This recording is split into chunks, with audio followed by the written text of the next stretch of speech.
The following is a presentation of the Mat Talk Podcast Network.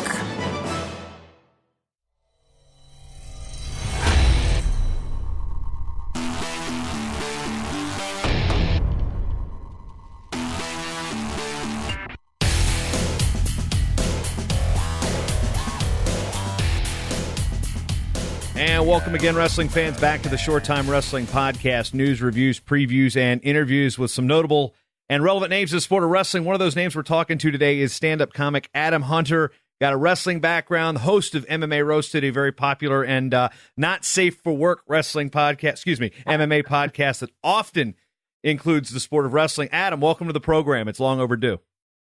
Oh, thanks for having me on. So I just got to jump out at me. You look up Adam Hunter, you go to adamhunter.com, you sit there and you say, okay, what's this guy's deal? Like, he knows a lot about wrestling, he knows about MMA, but you're a stand-up comic. How do those two worlds coexist and how do they mesh? And, you know, if you were a Venn diagram, why are you the guy in the middle? Well, you know, ever since I was a little kid, I loved wrestling. I started wrestling when I was in sixth grade. And then in high school, I just became infatuated with the sport. I was at this boarding school in Maine for like kids who had too much. They needed to redirect their focus and their energy to do some positive things, and kind of wrestling was stuck out. And I ended up winning the Class A New England prep schools like 4 years in a row. And then I got a couple scholarships. One by Tom Ryan actually gave me a scholarship to Hofstra. He was the Hofstra coach. He was just coming in, and then I ended up going to Binghamton back when they were D3, and I wrestled for like a semester there, and I kind of got burned out, but it was like my whole life. But I used to stay in to cut weight. I was cutting way too much weight, but I was staying and I would like prank call the local TV show, BTV, and they'd be trying to have serious conversations, and I would just be like, just a complete wise ass. So I ended up wanting to get my own show. After I quit wrestling, I'm like, man, now I have nothing going on in my life. So 100% into this. So they gave me my own show. It was called D's Nuts, and I was a talk show host. And it lasted one episode because it ended up becoming a riot on campus. This girl called in, and people started making fun of her. And I ended up getting sued for $30 million, but they threw it out of court with the Supreme Court of Brooklyn. But anyway, that was when I was like, you know what? This is the greatest job ever. I could just be a talk show host. This is the most fun I've ever had in my life. And then I decided from that on I want to be a stand-up comedian. I ended up dropping out of college and going full force into comedy. And now here I am, it's 20 years later. I'm still doing comedy, traveling the world doing it. And I actually coach wrestling, coach middle school wrestling. I started the program in California in Brentwood, and we've been going 12 years strong. Yeah, so when the time comes to quit wrestling, I think that's one thing that we have a disconnect from our fan base is people that like, all right, I'm done with it. They really don't come back. You've at least maintain an interest in the sport. You have wrestlers on your show all the time. You pay attention to it, but how much do you really pay attention to the sport of wrestling now, as far as like Division I college level and the senior level stuff? Not as much as I would like, to be honest. I definitely watch the NCAA's and I respect it and I admire it, but mixed martial arts, I kind of became hooked on that. I started working for the UFC. I worked for the UFC for a couple of years. Dana hired me to like make jokes about fighters, and I've been do these like MMA Roasted videos, which turned into a job at Fox Sports, and that turned into a job at Bellator, and a podcast and whatnot. But I'm definitely like I don't follow as close as I would like, but I do follow it. So yeah, again, there's that disconnect between the high school and the youth coaching side to the college level. What's one thing that's been extremely beneficial for you, I guess, maybe as a person, about coaching middle school wrestling, junior high wrestling out in California? Oh, I love it. It's just amazing because, you know, you get a lot of these kids that've never done it before, and just seeing the progress of a kid who, you know, kind of scared the first time to go on the mat to become into beast mode, and just to see the pep in his step and the swag, it's a lot of fun. It's a lot of fun. Also, you know, the energy level of these kids a lot of times is just so high, where like all they want to do is live wrestling, you know, and they just want to learn. They're sponges. And definitely, you know, you come across some wise guys and yada yada, but it's a lot of fun. I just wish there was more of it. Like there's only really 3 or 4 teams in our league, So we kind of wrestle the same teams. I wish there was more schools that had it. That's the only issue that I have. Any association down there as far as geography-wise, how far Brentwood is from, say, the Beat the Streets Los Angeles programs? They're pretty close. We used to be able to like take the kids over there and do some stuff with them. And then the guy that was in charge, I think his name was Kevin Lee. I think his name. I think he like left, and then we didn't do it again this year for some reason. But I tried getting my kids. Actually, I called them and I was like, "Hey, I heard you guys got a tournament. I got 30 kids. Can I enter it?" And they were like, "Oh, well." And then they kind of gave me a little bit. I don't know. They kind of blew me off on like the phone, and I was like, "All right, later." But I think that was just one. Maybe that was one person. It was kind of weird, actually. Well, one thing it popped up as far as the coaching side of it was, Jay Moore this year. He can kind of go on these rants on Twitter of kind of his stream of consciousness. He started coaching wrestling again, and he got that itch, and he started really getting excited about it. What was it like when you first jumped back into wrestling? Be like, was that level of excitement like super high and ramped up? I mean, oh yeah, 1,000%. I mean, yeah. When Jay actually is coaching at the school that I started, they wanted to wrestle in high school, and I actually helped get the high school team going over at Palisades. It's the feeder school from our school, and that's where Jay's been spending some time coaching. Actually, it's a small world. But yeah, 100%. I mean, I kind of when I quit wrestling, it was brutal. It was I came and I had like a massive ego coming in from like a big fish in a small pond, and I really wanted to start. And when I got to college, I got so much better because the kids were so much better. But the kid on my team was the captain at 142, and I really wanted to start. So I was cutting weight all the wrong ways, and I was getting down to 134. Every week I was dropping from 50 to 34, and it just my body just couldn't take it, and mine, and I kind of broke, and it just sucked because I just didn't leave on a really good note. And I left on a good note as far as like wrestling wise. Like I was winning. And the preseason tournaments, I came in like third place in my first two tournaments as like a freshman. Was pretty good. And then actually the last match I had, I was beating up the kid so bad that the other coach threw in the towel, which is like it never happens. But when I quit, it was just I just felt like I just let everybody down. Like I couldn't walk sports for 2 or 3 years. I was just angry at myself. My friends were all on the team. I couldn't even look them in the eye. So when I came back to coaching, and it was just like it really helped me out because it was really like just a void. It was just a hole that was just in me for a while, and it was just kind of an empty. I was empty and it's just very unfulfilled. So when I came back, and even now, like kids are like, "Should I cut weight?" I'm like, absolutely not. You're not cutting any weight. You could eat healthier, but I'm just doing a lot of things right the way that I wish I would have done it. I wish I would have had me tell me what to do, later on now. I don't know how to explain it, but I wish I had old me to tell young me what to do. I want to know a little bit about young me in high school wrestling at Hyde School up in Bath, Maine. Okay, what is in Bath, Maine? Bath, Maine was nothing. Nothing's in Bath, Maine. I mean, they have Bath Iron Works, like a BIW. That's like the big shipping thing. But it was really hard. I was at a school where basically it was kids who got kicked out of their high schools or their houses or whatever, went to that school. So it's changed a lot. It's different now, but it was like every bad kid from their town got sent to this school, and it was really hard. The wrestling team was great. We had got Gary Kent Sr. His son Jeff Kent was our coach. And he was a great coach, but I mean it was we wrestled against Exeter and like Andover and North Carolina Herman, like those schools, those prep schools, and there was a good competition because you had a lot of post grads, people that were PGs that came to the 5th year of high school, but it was a lot of fun, but it was brutal. I mean, it was every morning I had to wake up and like do the dishes for the whole school and like walk a mile in the snow to get to my job, and then I couldn't. You had ethics. You couldn't lie, steal, cheat, drink, have sex. If you did, then you would have like a guilty conscience. You had to like turn your stuff in. You had to like play a sport every season. Usually the sport you didn't want to play. Then you had like study hall. Then you had counseling groups. So you'd talk about your problems for like 3 hours a week, and then and then like the study hall was not like that, lights out. Like every minute of your day was pretty much planned out. And the school saved my life. I mean, I was in a really bad place before that. I was really happy I went there, but it was really hard. It was the hardest 5 years of my life. I was there 8th grade to senior year.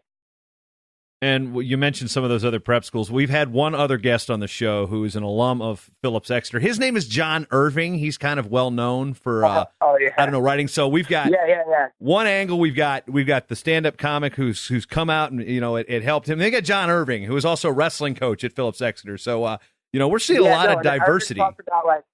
He actually talked about that one school with the crazy kids in one of his books. I think in Garp, and that was the school. That was my school. He was talking about. So John Irving is referencing your alma mater. That is, hey, there's other things to be famous for. That would be one of them. I also want to circle back to what you've got going on right now. MMA Roasted. It is a hilarious take on mixed martial arts. You've got a lot of wrestlers on the show. I know in a recent episode I listened to, you had Colby Covington, who was an All-American at Oregon State and a junior college All-American at Iowa Central. Sharon Jacobson from the Army's World Class Athlete Program, U.S. Open champion a couple years ago, and an MMA fighter. And is it cool for you to get to talk wrestling when you have these MMA fighters on that do have those wrestling backgrounds? Oh, that's all I talk about. I mean, we've had Carl Adams on the show. We have Jessica Philippus is on today. We had Ben Askren, Chris Weidman. I've got Darian Caldwell, Bubba Jenkins. I mean, all kinds of Phil Davis. We've had those are my favorite people to talk to because I love hearing about it. Frankie Edgar. We've had just the list of wrestlers. I mean, even I remember watching Bubba Jenkins, pin David Taylor. I remember watching Darian Caldwell when he beat Metcalf and all this. Like, to be able to these guys come to my comedy shows, so to be able to have that happen is amazing. I mean, it's amazing. And even Carl Adams, I went to Carl Adams' wrestling camp when I was in 8th grade, and then to have him come on the show and interview him, I'm a huge fan of these people. So it's a dream come true. I mean, it's beyond a dream come true. When balancing the time it takes to a podcast, I got a bunch of them here on this network, and then your main life as a stand-up comic, you're actually traveling. You're actually going to be here in Minnesota at Rick Bronson's House of Comedy, May 9th through 13th at the Mall of America. There's an opportunity. I might be able to make it Wednesday, but my wife and I are flying out for an anniversary trip on Thursday. So there is I'd say it's probably a 60-40 chance that I'll be there at a great, if you're listening in Minnesota and you want to check out a show, again, Rick Bronson's House of Comedy. I love stand-up comedy. I like going to comedy shows. This is a good spot. And they've even got poutine on the menu because they're owned by Canadians. So that's a plus if you like poutine. Yes. Absolutely. Yes, I'll be there. I have a new album out called Being Adam Hunter. No, that's not called it. It's called Adam Hunter Still Broke. I don't know my album. But How broke is he? So Adam Hunter Still Broke. It just came out last Friday. It's on iTunes and Spotify and Amazon.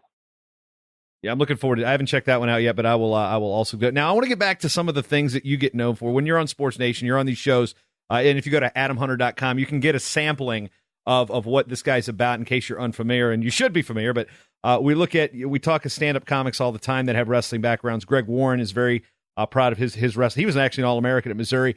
Joe Narvaez, Mike Vecchione, Brooks Wheelan, who was on Saturday Night Live, he still loves talking wrestling. He said that's one thing when he was on SNL. It's like, hey, did you see that Jordan Burroughs match? And nobody knew what the hell he was talking about. But when you're on stage, what do you borrow maybe from wrestling that can help you as a stand-up comic? Because it seems to me like that is an industry that it's very defeatist right off the bat. You take a lot of beatings before you actually get better. Yeah, I mean, all the time. I mean, like my one of my proudest years of my wrestling career in high school, because like I said, I ended up winning the New England twice, all New England, and the Class A's 4 times. Was when I beat back kids that beat me during the season. There's nothing better than like in tournaments when you're like I was the seeded 4th in the Northern New England, which is like have 8 schools my junior year, and then I won that, and then I got seeded, and then I went to the Class A's and I was seeded 4th, and then I won, and then I was in New England. I was seeded 1 at a 64 school, all within 3 weeks. It's like you got to figure out how to come back. A lot of times I'm on stage, I'm like, Okay, they're not laughing at jokes. They're not laughing at the crowd work. They're not laughing at this. But I got to figure out how to make them laugh. That's my job. Especially if I'm headlining. I'm doing 45 minutes. And a lot of times as a wrestler, okay, you got to figure out what's working. You know, maybe my low sumo's not working. Okay, maybe the double's not working. Maybe I got to wait for him to shoot and then get behind him. And a lot of times it's just seeing what's in front of you and just figuring it out, like, in the moment. And that's what what stand-up comedy is for me, is like, okay, like I remember, being up against, I remember wrestling Eric Bradley in practice at Legends. Eric Bradley was a great wrestler at Penn State. I think he was second or something, third. Timberlane guy, like, New Hampshire. Yeah, and I was like, okay, like a lot of times this guy's bigger than me, he's stronger than me, he's faster than me. I had to kick my ass, but I just remember, like, thinking, okay, where can I beat this guy? And that's kind of the same thing with like stand-up comedy, is like, all right, how do I figure out how to make this crowd laugh, and also just staying in the moment, not getting frustrated when your first 4 minutes don't go well, 5 minutes. Okay, we still got 41 minutes, we still got 37. Same thing with wrestling. All right, maybe it's 0-0 in the first, or maybe you're down 2-0 or down 4-0. It's about the comeback. It's about hanging in there, and it's not giving up, not breaking. Really, those are some of the things that I kind of take away. And also, the reason I became a comic was when I wrestled, I was never the best, athlete. I was never the fastest or the strongest or even the quickest, but I put the most time into it. I was just like the first guy there. I was the last person to leave. I ran 5 miles every Sunday. I ran every morning. I went to the extra practices. I went to Dan Gable's camp. I went to Tom Ryan's camp. I went to Clint Churchow's camp. I went to all these camps, and the other kids weren't going to camps. And same thing with comic. It's like, it's not, it's about doing, just the other comics doing 3 shows a week or 4 shows a week. I got to do 12 shows a week. I gotta get up early. I gotta get up every night. I create my own shows. I have my own show in LA called Dime Bar, where I get up twice a week. Everyone else does 10 minutes on stage. I do 15 minutes. I do 20 minutes. I do a half an hour. It's about working harder than everybody else, working smarter, and then you're going to get better. Because at the end of the day, like, talent, everyone's at a certain point, everyone's talented, but you end up working really hard, and then you just get better. And, that's really the secret. When you spit out these jokes that are, you've been on Leno, you've been on Chelsea lately, you've been on some of these late shows, and then you go on to something like at SB Nation, or you get a opportunity to talk about an upcoming fight on various news network. When you throw the one-liner out about an athlete and comparing the reaction you get from the studio and knowing you've got maybe 15, 20 people right there watching versus nailing a joke on stage in front of a packed house, a comedy club of 300-400 people. What is the similarity between that reaction that something's, if it hits with 300 people, it's going to hit the same with these 5 that you're with on set? Yeah, I mean that's a lot of times that's a big difference. It's like sometimes it's like playing in the back of the room. It's sort of like when something's being recorded and something's funny. Obviously, you want the person in front of you to laugh, but the person behind watching is going to laugh. That's just really kind of a confidence thing. Like I do the Dime Bar every Monday and Tuesday. It's probably the hardest room, one of the hardest in LA. The whole 30 people, half of them are comics. People are not laughing, but I do it Monday and Tuesday because I know, well, it's going to suck Monday and Tuesday when I'm at the Laugh Factory Wednesday, or like this week I'm in in Florida at the Off the Hook Comedy Club, Naples. Next week in Minnesota. When there's 300 people, they're going to die laughing. So it's a lot of it is just like, it's like if you could get a single like on Broken Burrows, you're going to beat everybody in your college. I remember like when I was in high school, there was a kid. When I go home to Long Island during the summers, there was a guy named Joel Friedman. I remember Joel Friedman. He wrestled for Harvard, but he was like he took second in the state of like New York City or New York State. And he was a couple years older than me, but he was always like, "Hey man, come to my wrestling camp," And I would go there to be me, him, and like 2 of his friends. And they would just beat me up for hours. It wasn't much of a camp. It was just beat me up for. But after that summer, I just, like my senior year, my record was like 31-1.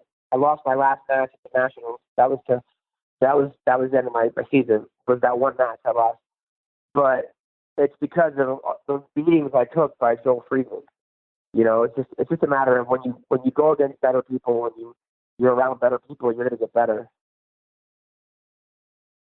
When you sit there and come up with these bits to poke fun at these things, and you see they're all over the Twitter account at MMA Roasted, of course, your Twitter at Adam Comedian, but I'll sit there and I'll look at some of these things. I'll be like, ooh, damn, that's funny. I can't retweet that, but that's funny. I mean, is there any boundary you won't cross when it comes to taking shots at some of these fighters?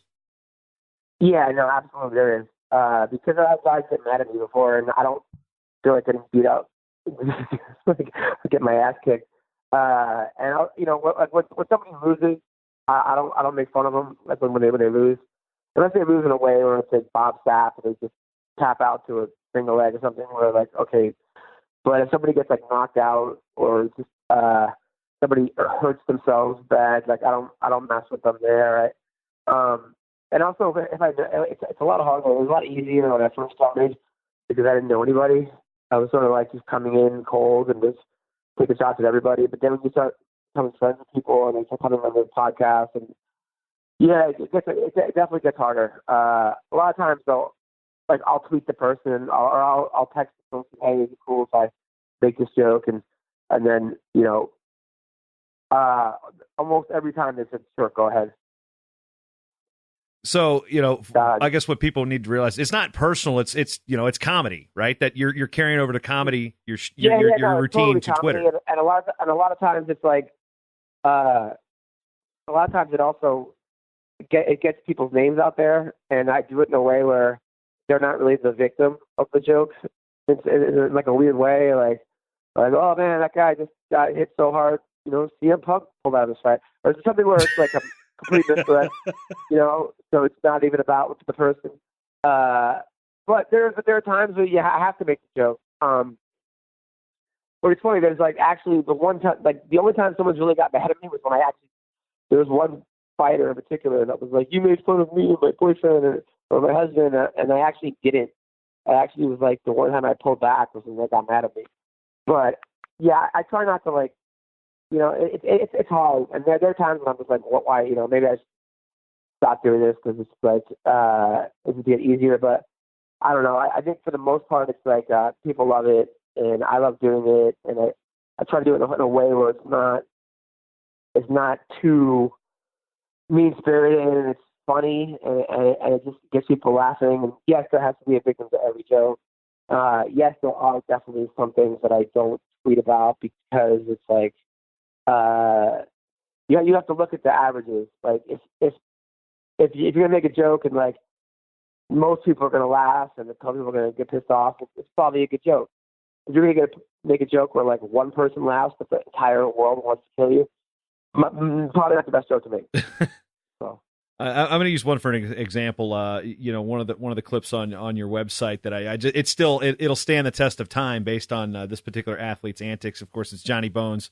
Who was, a wrestler, and one of those things that before all his dirty laundry really kind of became public, people were rooting for him because he was a wrestler. And then the line is you know, to John Jones' defense, he didn't know there were steroids in his cocaine. I mean, the fact that like that came out, and I about fell out of my chair laughing because you know there's obviously there's elements of truth in some of these things, and then there's you go overboard with them to hit it, you know, a little hyperbole, but it's like. Damn, that was funny, but it's like sometimes we in wrestling are afraid to laugh at something like that. Do you think that MMA being more thick-skinned with it is something that wrestling could maybe borrow just a little bit of? I also look at that as like John Jones like admitted to doing cocaine. He's like, and he even said, "Yeah, that was the best week of my life." You know, like I mean, he said that when Daniel Cormier said to him, "You were, you know, sandblasting prostitutes, doing cocaine with them," and he says, "Yeah, that was an amazing week." You know. So you can't say that and then not have some people say they jokes about you doing cocaine.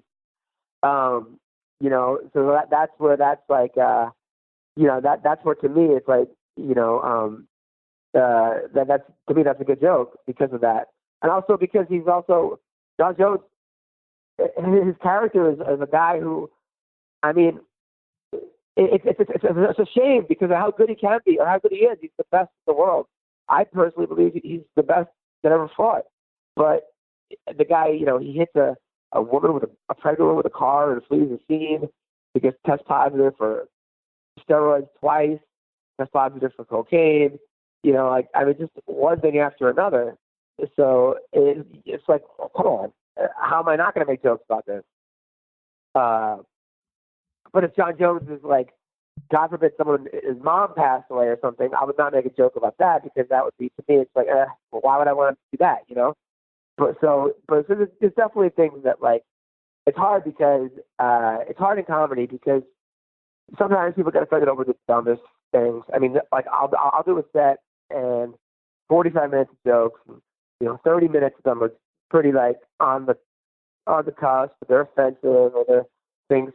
And then I'll do a joke about about a cat, and someone's cat just died that day, and they'll get up and leave and that's what offended them. You know what I'm saying? Where you can't tell sometimes when people get offended by it, and you can't ask permission.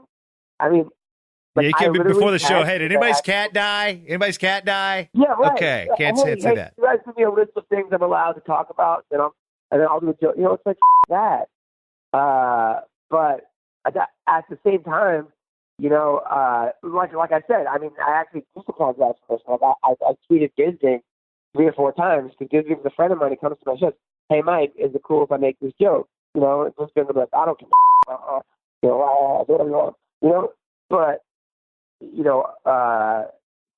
I actually do. A lot of times I'll do that.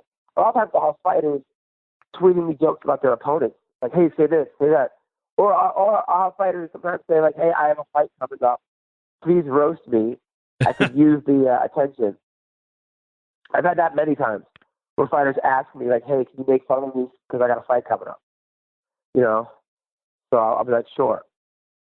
Who's the easiest target right now? Is Cormier kind of an easy target for people? No, not really. Cormier's not really an easy target. I mean, he's fat or he's chubby. I don't think he's fat, but he's chubby. But I mean, Conor McGregor is the easiest target because of his arrogance and his antics. I mean, and you show up to a UFC event, you're not there, and you throw a dolly at a bus, and you injure 3 people, and then that guy. I mean, you're just asking to be a target of jokes. It's harder to make jokes about like guys that like Demetrius Johnson, because aside from being like 125, a little smaller, it's like, I mean, the guy is just a really good guy. It's hard to make jokes about guys who are just like, even like Chris Weidman says he's a tough guy to make fun of, because he's not really that loud or obnoxious, or the easier guys are the guys like John Jones, because they're very arrogant and they're also very loud, and they're always messing up for some reason. They're very talented. One thing is, like, if these guys didn't have any talent, no one cared about them. If they did this stuff, nobody would care. But because they're so good at what they do, people want to see them, and then they just act out. Like Mayweather was a pretty easy target as far as boxing goes. We've gotten to hear a little serious side of Adam Hunter, a comedian, at Adam Comedian on Twitter, at MMA Roasted. Again, coming to Minnesota, at least for those of you locally here, May 9th through 13th, Rick Bronson's House of Comedy at the Mall of America. You can find out his tour dates at adamhunter.com. Now, I want to know some of your favorite lines that, I've probably seen some of them, but I guarantee I've missed some of the juicier ones. What are some of your better, more proud moments of roasting, whether it be wrestlers, fighters, boxers, whoever? Proud moments? I mean, when they come to my shows, like I was doing comedy, and I did a show with sort of Matt Hughes and BJ Penn. I mean, and I told Matt, I was like, I didn't recognize you without BJ's nuts on your head. And then afterwards, Matt gave me the biggest hug ever. When Randy Couture came, and I was like, Randy, Randy would bring his wife, but Randy's wife is here because he couldn't find a babysitter for her. Ouch. His wife is like way younger. When I had Tyron Woodley, the first time I met him, he came late. I'm like, he didn't show up for his last fight either. That was pretty cool. I told Tim Bosch is so white, Jones tried to snort him. Ouch. That was that was one of it. But when the guys come to when I had Johnny Hendricks at my clinic, but Frankie Edgar came to my show, those are my travel moments when these guys come and see what I do. And also when I come to fights, and when Vince Pichel gave me a shout out from the cage, that was pretty damn awesome. He's like, "Yo, Adam Hunter," or when John Dodson was walking to the octagon, he's like, "Hey, Adam," or like when Mike Pyle gave me a hug on the way to the octagon. These guys stopped and give me a hug. Like those are some proud moments. One thing we need to go back in time and talk about a little bit again is it ties back into your middle school wrestling, and you tried to make a foray into in a film with the Indiegogo campaign a year or two ago. What is the status of that campaign, which was called Pinned, and is there any plans on reviving it? Where are we at with it? Yes. So basically, I wrote a feature like a Mighty Ducks, Bad News Bears, Kingpin about wrestling, and I got some numbers. People were like, "Hey, we can make this for $500,000." Probably that $500,000. So I did an Indiegogo campaign, and I raised like $13,000, which is not enough money to make a movie. So I then took that money and I'm making a pilot out of it. Like I hired a guy. We're going to shoot like a 23-minute, like kind of a short, like a pilot, and then I'm going to stream that on online, and then make a sizzle out of that pilot, and then pitch that as a TV series and to get funding for a movie, So people will see something. I'm taking them all the money that I raised and putting it back into the product, obviously. And we went location scouting yesterday. We could shoot at the school that I'm coaching at. So that's the latest. We're going to shoot it probably, hopefully, looking at July, August, September right now, and cast it. And that way, at least people will see the pilot. That's like, okay, I didn't do a feature because I didn't raise enough money for a feature, but you're going to be entertained for at least 30 minutes, and then now you're going to, and then I'm going to take that and try to make a TV show out of it. I could be wrong here, but wasn't that kind of how Brockmire started? It was a Funny or Die skit, and then it morphed into a television series. Yeah, a lot of things figured that. I mean, it was just hard because people were like, people donated money and they're like, "Hey, where's my movie?" I'm like, dude, if I could make a movie for $13,000, like I would 100% make a movie. Unfortunately, that's like a day of shooting. But that's like hiring 3 people for talent for like 6 hours. I mean, like it's not a whole lot. I know. Yeah, right. But I am going to make something. Luckily, I live in LA and I have friends. My friends own equipment, so we are shooting something. And then a lot of times it goes the other way. But at least this way, like people will be like, "Oh, like here's what he did for $15,000. Here's what I saw. Imagine what he could do for $1 million." So. Like one dude was like, "You took the money and went to Hawaii." I'm like, "Yeah, okay." That's what happens. Yes, I'm paying for diapers with your Indiegogo money. Suck it. Yeah, that's actually a good idea. But no, I have a baby on the way. We actually have diapers donated. But yeah, no. So I am actually making something. I'm making pins, and I'm actually pitching it as am I also pitching a reality show based around me coaching kids in like real life. That's good too. And then I got a new show with Kevin Hart coming out, which I really can't talk about, but I'll be able to talk about it probably like in 2 weeks.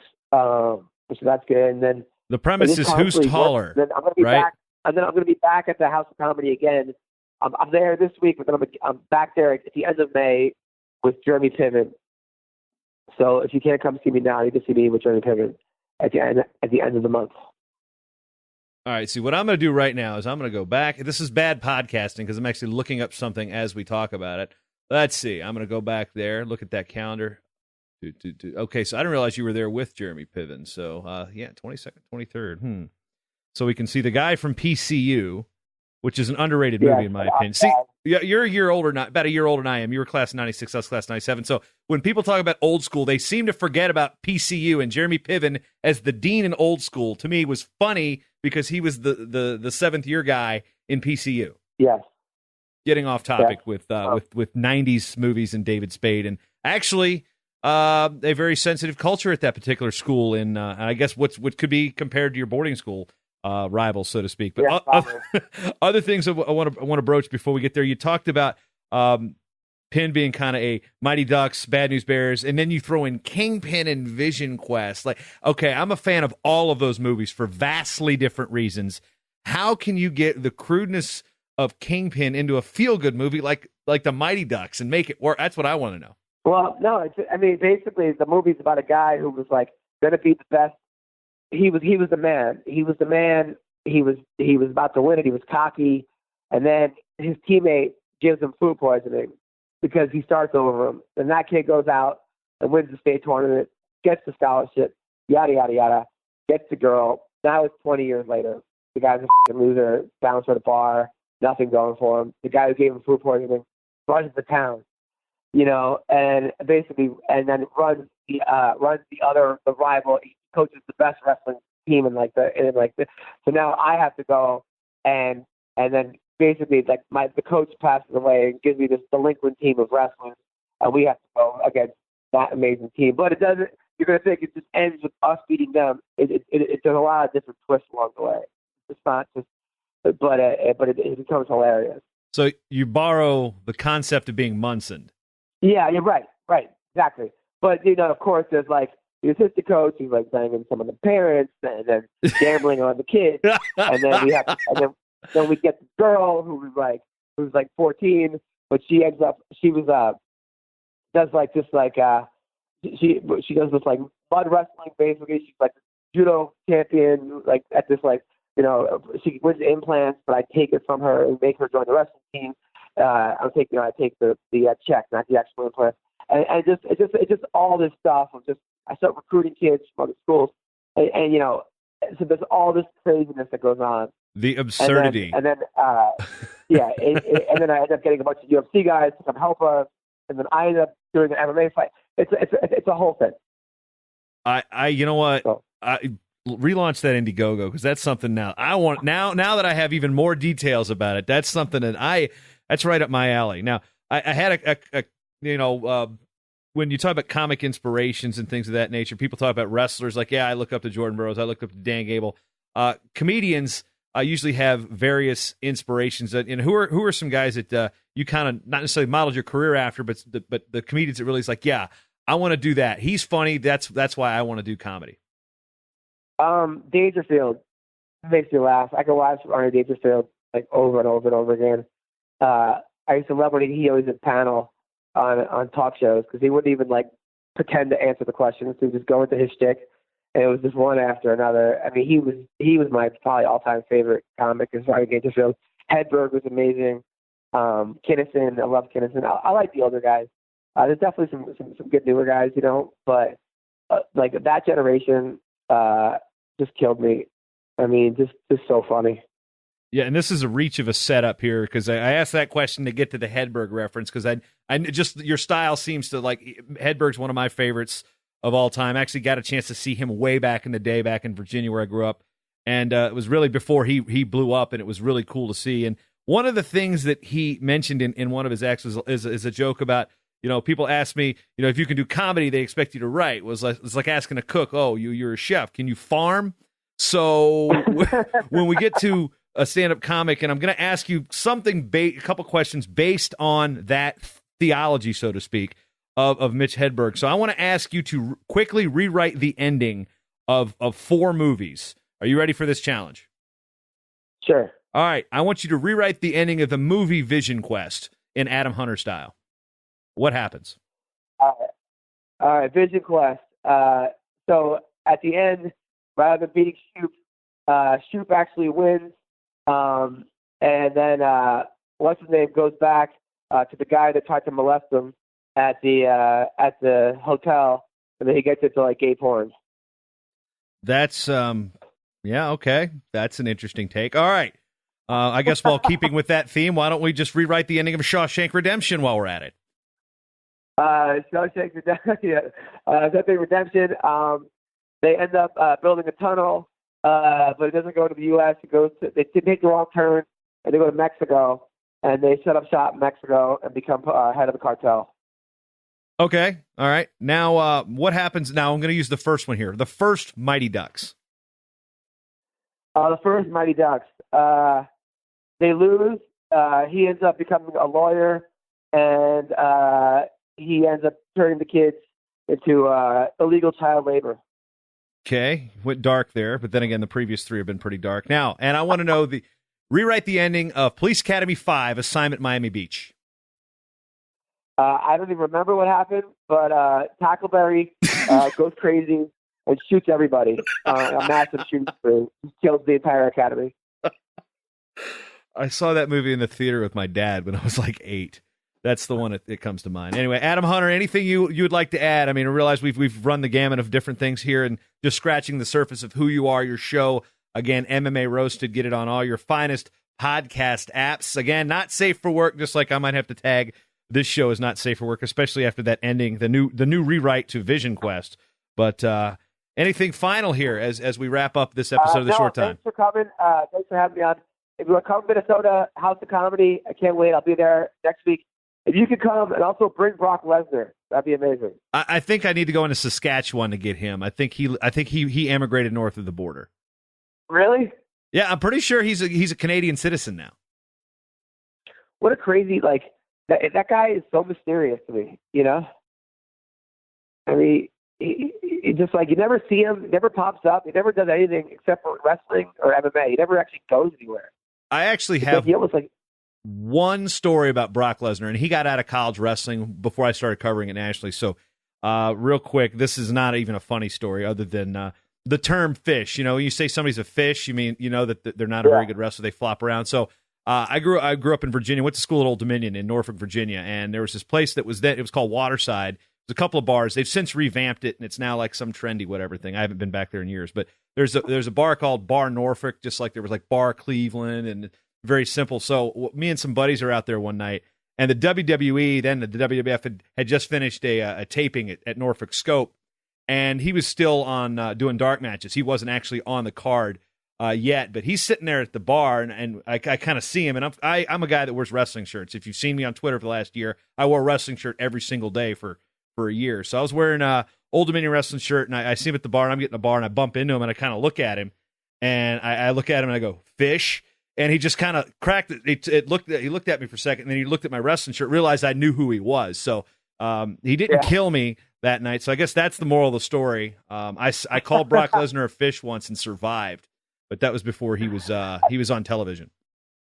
I got a funny Diaz story. So I was hanging out at a bar, a club, and I see Nick and Nate Diaz, and they're kind of like me, you know, mad dogging everybody walking by. And then Nate Diaz sees me, and we make eye contact, and he goes, "Oh, you're the comedian," right? And he was the nicest guy in the world. Like, just we talking for 20 minutes, you know, just couldn't have been nicer. And then Nick Diaz walks past us, and I go, "Hey, Nick," and Nick just keeps walking. And then Nate goes, "Don't worry, you won't talk to me either." That was pretty cool. Oh man, I was like, "Thanks, cool." Well, thanks for having me on the show, man. Yeah, I look forward to seeing you here at the House of Comedy. Whether I make it I gotta say, from a wrestling journalist standpoint, the early part of May is probably more affordable.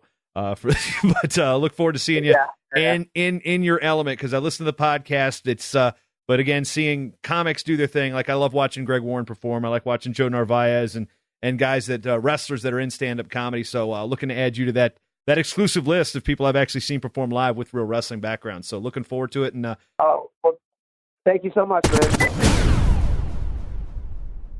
And once again, thanks to Adam Hunter taking time out of his travel schedule and his MMA Roasted recording schedule. Again, interesting takes on Vision Quest. If I didn't give you a warning beforehand, I don't know, the explicit tag, maybe this episode, one of the rare. You might not want to listen to this one at work, although Adam was hilarious.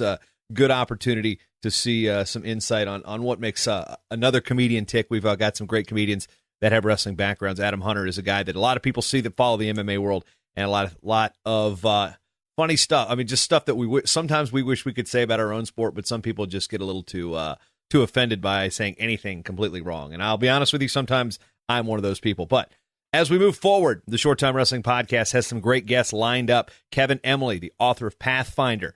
He's got 2 books out now. We'll talk to him coming up soon. We'll talk to Wheeling Jesuits' Danny Irwin, head wrestling coach there, that Division II program. He's in his second year. Interesting things going on there in Wheeling with the Regional Training Center coming their way. Also, Joan Fulp and Andrea Yamamoto going to update us on Wrestle Like a Girl in the coming episodes. And if you want to find out how to listen to these episodes, and you just go to MattTalkOnline.com/shorttimepodcast, that will give you everything you need to know to subscribe to this program, whether it be on Stitcher, Spreaker, Apple Podcasts. We're on Spotify now. You could probably hear us when Adam Kuhn goes to Mars. We're straight. And if you want to support the shows on this network, you can go to MattTalkOnline.com/contribute or MattTalkOnline.com/join the team. Either one of those things work. You can contribute to the ongoing, on-demand library of wrestling news, reviews, previews, and interviews here on the Short Time Wrestling Podcast, and this the flagship program of the Matt Talk Podcast Network. Again, every little bit helps. If it's $1, if it's $10, if you're up at like $5 to $10 a month through our Patreon campaign, you get some cool swag from our boy Cliff Fretwell at Compound. You get some stickers, you get a shirt, you get a hat if you're at a certain level. So all that stuff. Check it out, MattTalkOnline.com/contribute, and be a part of the growing team that is the Matt Talk Podcast Network. That's all I've got for you for now. I'd like to thank you for spending your time with me, because, say it with me now, you've always got time for short time.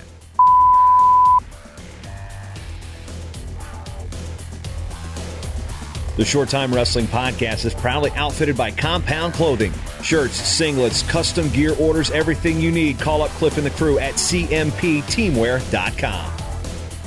First time listening? Well, you can change that by going to MattTalkOnline.com/getshorttime to subscribe on Apple Podcasts, or listen on your favorite podcatcher at MattTalkOnline.com/listen. This show is part of the Matt Talk Podcast Network. For more wrestling podcasts, head over to MattTalkOnline.com.